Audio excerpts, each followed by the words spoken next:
this rivalry. We have Mom first impressions only, she says.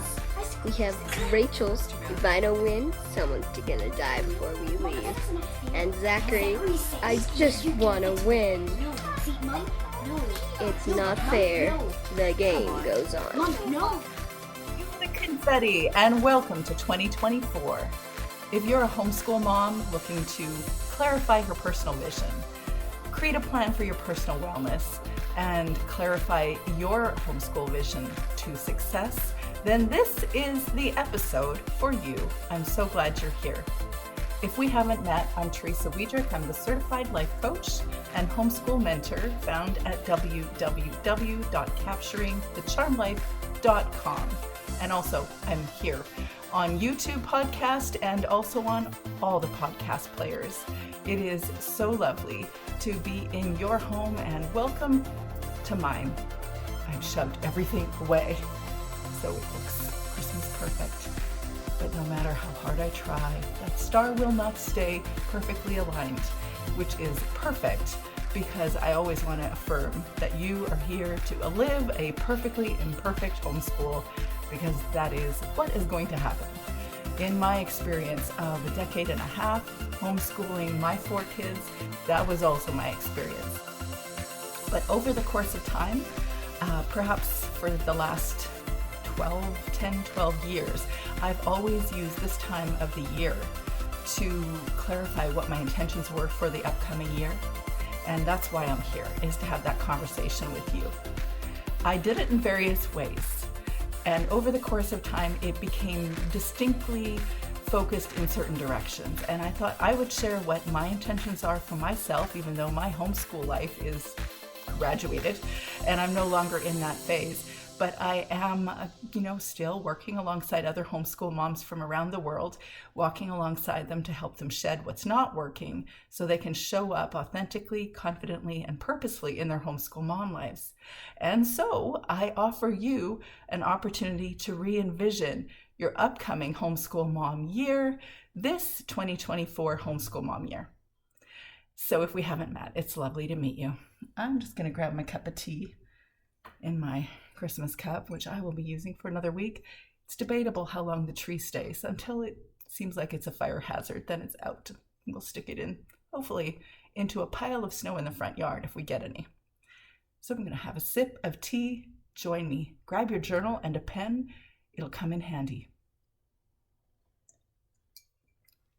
Okay. I have so many things that I want to share with you.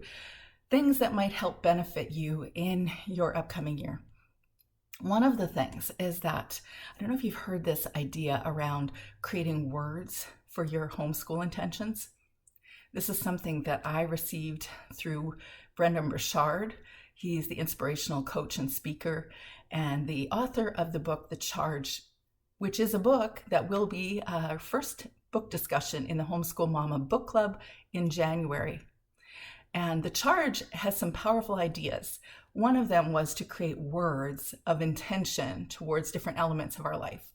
So for me, there was the discussion around, obviously, my relationships with my kids, my relationships with my partner, the most important relationships in our lives. Then also my intentions toward my homeschool. Then it became my intention toward myself. And there was always a word that was intentionally focused toward my creator. And this year, my words for 2024 are optimize, strength, and ouch. And if you join me for one-on-one coaching, you'll learn the ins and outs of why I chose those 3 words, perhaps if they relate to your story and your challenges. But I'll share with you that my word optimize is intended for all the different elements of my life. As a certified life coach, that's my goal, to optimize my life, to live a more purposeful life. And in this homeschool experience, we have so many opportunities to optimize our life and really spend time on the most important things, if we choose to, because we have so much more time. We've already jumped out of the conventional box that is our culture's box and various other boxes that we have ascribed to over the years. We can get out of them. And we do that for our kids, but we can do it for us too. So here's a few ways that I want to optimize my life. my menu. So I'm pretty good with dinner menus and breakfast meal plans, but when it comes to lunch, because I'm so busy throughout my day, my favorite meal from the fridge is leftover. And leftover does not always make a balanced day's meals for me. So what my goal has been is to find a few lunch plans that include lighter meal plans, like salads and soups and really basic things. That's really all I need, is something simple that's already prepped. I've maybe prepped on Saturday or Sunday, and it's batch cooked for the week. I'll have 2 weeks of menus for me. It probably means that I'll be eating the same thing for as long as I can milk it, and until it runs out. And then I'll be eating whatever next salad or next soup.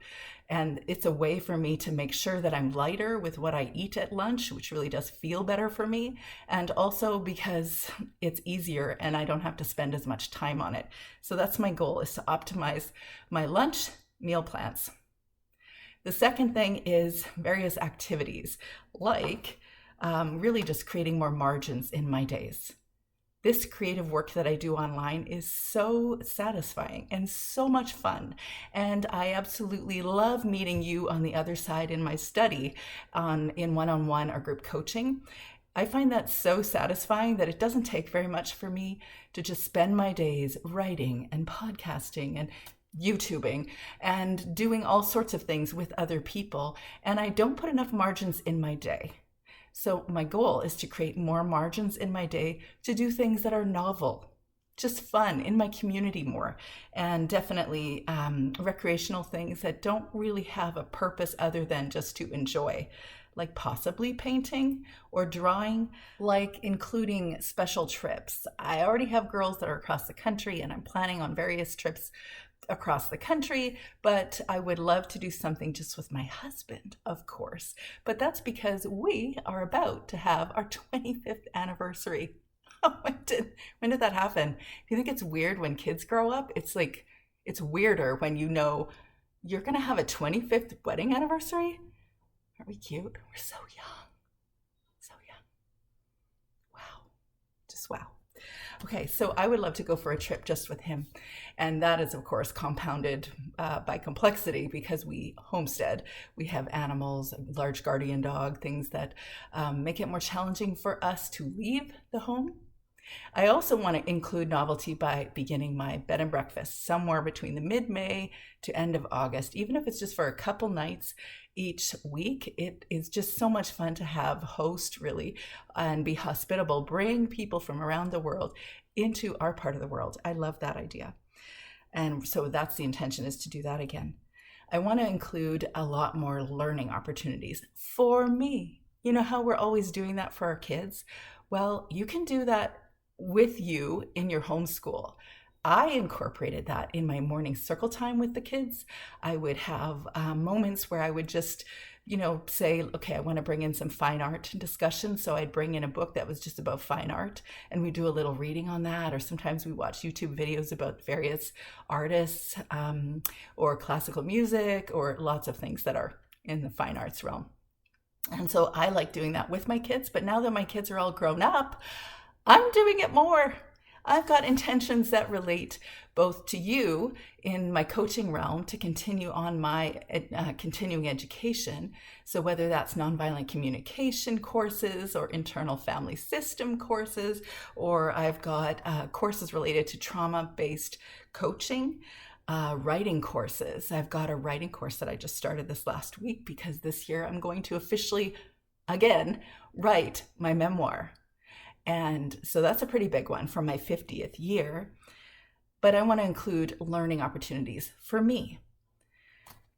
So writing my story is a big one. And if you want to write your story, if you want to dig deeper into learning more about you, exploring who you are, and how the story that you've lived can benefit other people, that's my experience in life coaching. The story that you have does matter.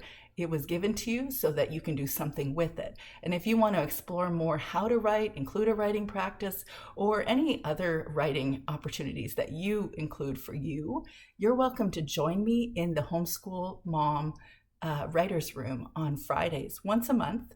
It's part of my Patreon group, the Homeschool Mama Support Group. Another thing for me is definitely a habit building practices. I'm actually pretty comfortable, confident, and consistent in my practices, in various practices, whether it's anything from drinking water to doing yoga or exercise of various types. But writing practice is one, which is funny because I have a blog. I've been writing forever. I think I've got like 800 posts, maybe 900 posts on my website because I started writing as soon as I started homeschooling. It was like a way to release the intensity of what was going on in my home. So every Wednesday night I was in Starbucks writing. So I've got a lot of writing already. I write courses. I write courses for my group coaching programs on boundaries and deschooling and self-compassion and retreats and reimagining your homeschool. And I could keep going. I write all the time, but I'm not writing about my memoir, about my story and what I've learned from it really and what I am consistently sharing in my coaching practice. So that's my intention, is to create a writing practice that is not all those formal writing things. One of the things that you might identify with me here, I want to decrease my social media consumption, which is interesting because if you know me personally, you know that I'm not really on social media in just in a purely personal way. I'd rather have a conversation with you in real time, or you'll find me on my phone chit-chatting, but mostly I just want to have a walk with you, or I want to have a coffee with you, or I want to call you. And I'm not on social media for my entertainment. But I noticed in the last 6 months of the year, probably because I needed a break, but I noticed that when I was getting on Instagram or on Facebook or whatever, I would just find myself wondering, wait, why am I here? And I'd heard everybody talk about that in the last few years, that they're just kind of wandering in and out of social media, social media desert land. And I'm not interested in investing any of my life in doing something that is just that. It's just not satisfying for me. And after a while, there's just so many messages that you receive from it that just don't feel real. And this world that I live in on a homestead, half an hour out of town, it feels real to me. And having conversations one-on-one or in my in the Homeschool Mama support group, that feels real to me. And I want to foster those experiences. And if I need to do something that's just mindless, I would rather, I think Netflix would be better, even though I'm not huge on that. I fall asleep, as my family knows, to pretty much anything I put on. It takes me at least a few days to watch 2 hours of anything. But I would rather do Netflix. I would rather just do nothing. I would rather chit chat. I would rather read a book, all sorts of things, which not coincidentally is one of the things that I'm going to optimize this year, my reading list. Presently, I have 24 books on my reading list, which if I was you and I had younger kids at home, my youngest is like going to be 16 soon. What the heck? He's going to be 16? That is so surreal. That's a different discussion. But, okay, 16? I remember when he was a baby. Anyways, he's going to be 16 soon. And I'm probably not living the same homeschool experience you are. I remember like it was yesterday where I had all 4 of my kids underfoot or around me. There was so much noise. It was happy noise. It was fun. There was so much fun stuff that we were doing and memories where we were creating on most days. However, it was a lot. I didn't get to think my thoughts a lot. I definitely didn't get to read through 24 books. Can I hear an amen? Is there anyone out there with 4 kids that reads 24 books a year? There probably is, but I would actually like to hear, is that the case? And how are you doing that? How are you including that? So if you are that person, or you're reading an exceptional number of books, put it in the comments section. I want to hear. So 24 books is my intention. 12 of those books are personal growth books. I'm a certified life coach. I don't know which one is the chicken or the egg. Did I become a certified life coach so that I can invest my life reading on personal growth and learning about the human journey? Yes. Or am I a certified life coach because, I went through a certified life coaching program and I had an entire lifetime of signing up to personal growth? Probably that too. But I've got 12 books for my Certified Life Coach personal reading list, and I also have 12 books for business growth reading list. If you are building a business or think you might want to in the upcoming year, I have a mentorship group, business coaching group for homeschool moms who want to take their creativity to a monetized space. And so if that is you, then talk to me directly. So that's one of the things that I want to do. And the last thing that I want to do is include more strength training, because little birdie told me at the age of 50, this is the time to start building up. In fact, probably a few years ago was the time to start building up muscle strength, because, 50 probably doesn't pertain to you, but exercise does. Back in the day when people said you should exercise, you should do yoga, you should meditate, you should have a morning routine, you should do all these things, I was like, when am I going to do all these things? Do you not know what I do? And so I do know what you do. And I know that it's not easy to incorporate all these practices that I speak to. And by no means am I guilting or shaming anyone into doing them. But I know from experience that they're super useful for you to have the strength and energy to continue on your homeschool mom journey this 2024, if and when you include more of them. And they actually contribute to your overall sense of well-being. My intentions for this year are very much built on my value words, the things that I value. So I sit down every year and clarify what my values are. I did this as a homeschool mom. Now as a coach for homeschool moms, I have this discussion all the time. Funny enough, this conversation actually came up with my 15-year-old son the other day, why it matters that we get clear on what our values are.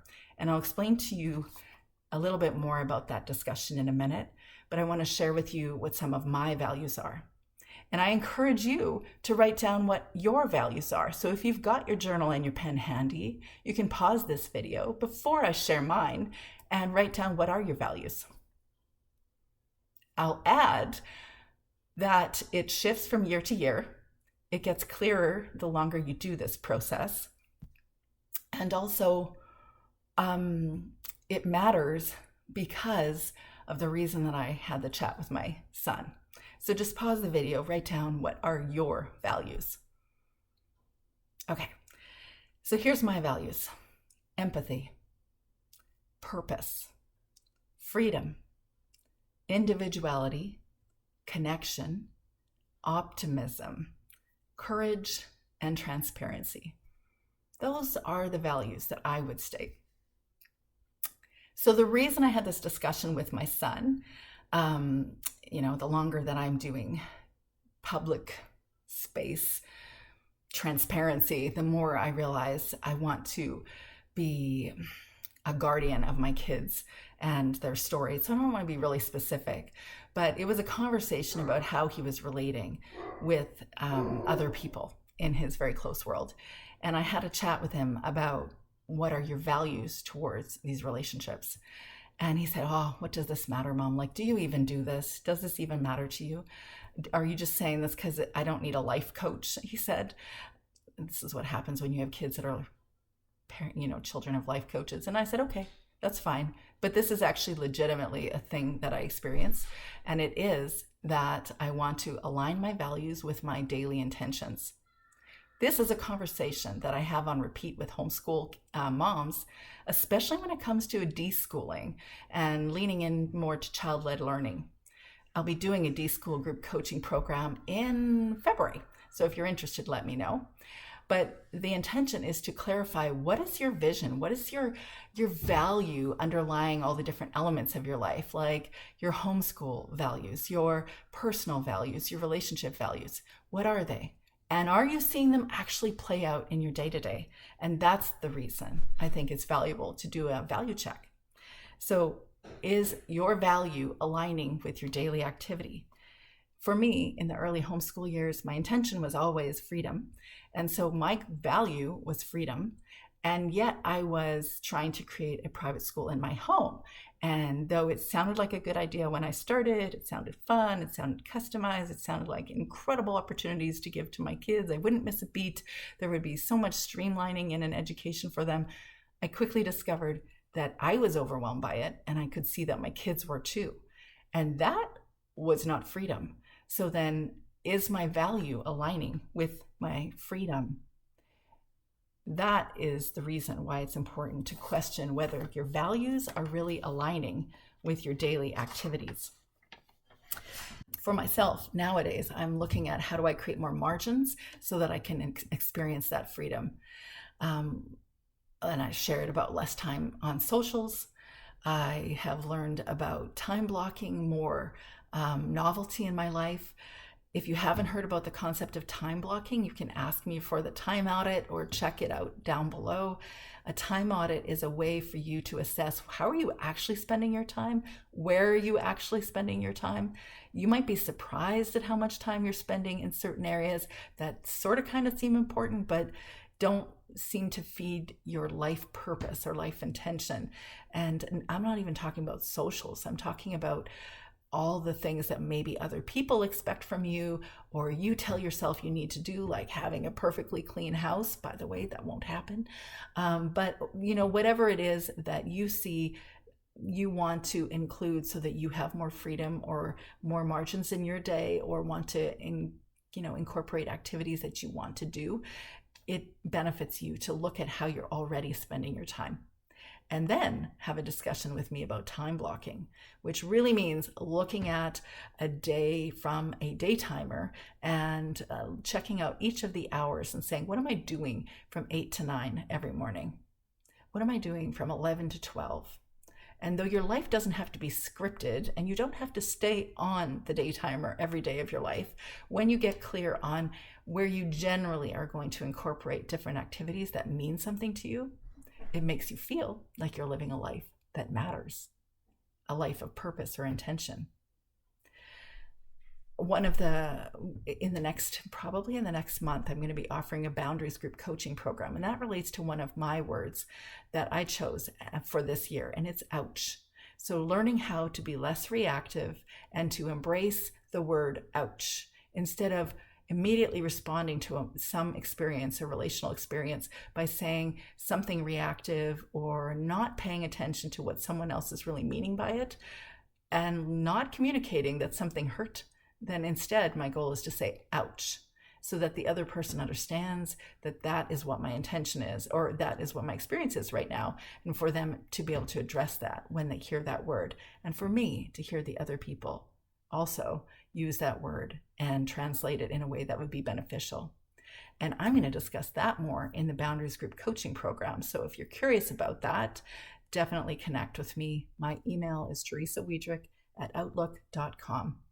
If building boundaries matters to you in your relationships and you want to learn more, especially after the holidays, so many more people, so many more opportunities to be challenged in this area, then check out the boundary building checklist down below. If a discussion on your personal vision, your homeschool vision, and your personal wellness plan for 2024 is something that you want to dig deeper into, I've created a 2024 Homeschool Mom Vision Planner, and you can find it over on Etsy at Homeschool Self-Care. And some of the things that I include are assessments. So the first one is a self-awareness assessment, not in color. Sometimes we're so caught up in the activities, what's going on within our homeschool lives, that we don't even know the answer of what's your favorite ice cream flavor. I had this conversation just this last week with someone, and once again, they're not sure because they hadn't thought about it. They just got caught up in the tsunami wave of addressing other people's needs. They hadn't actually considered what they need or what they want. So this self-awareness assessment asks you what you like. You are a human being that loves what? That wants to do what? Is driven by what? There's a variety of questions that you can answer there. Also, I've got a wellness assessment that helps you to get clear on what you might want to prioritize in your wellness this year. For instance, how would you rate your current meal planning and preparation on a scale from 1 to 5, considering that it impacts your energy level and your overall sense of well-being? Or how frequently do you delegate tasks related to homeschooling or various other things from family members, maybe your partner or your homeschool community? On a scale of 1 to 5, how often do you engage in activities that bring you joy and relaxation? You tell me, are you including them at all? I hope you are this year. That's in the wellness assessment, and there's a variety of other tools that are available in the Homeschool Mom Vision Planner as well. So I've got the homeschool assessment, of course, because usually when there's a video on homeschool vision, people think, well, I'm just going to assess my homeschool vision, which of course we're going to, because the last few months we've been doing things that we thought were really useful and clever, and we put a lot of effort into them. We planned really intentional things for our kids, and then by this point of the season, we discover we're either bored of them, maybe they're not working, maybe they're working great, but maybe we need to reorder how we're doing them. And this element of the 2024 Homeschool Mom Vision Planner will help you to get clearer on how to assess your homeschool vision. So 2 pages of assessment. Like, what would you answer? The first things I think of when I think about this past homeschool year are, what are the highlights? What are the lowlights? How do each of your kids learn? What have you learned about each of your kids? What is your overall feeling about how the year is going? So there's a variety of other journal prompts that you can use to get clearer on your intentions. In this Homeschool Mom Vision Planner, there are a variety of other tools and resources, the ones that you might expect, like a cleaning schedule, meal planning schedule, financial planning schedule, a variety of different things that might be useful in your next year. This inspiration, by the way, for this video wasn't really because I put on a Re-Envision group coaching intensive over the last couple weeks. It wasn't even that I created the vision planner.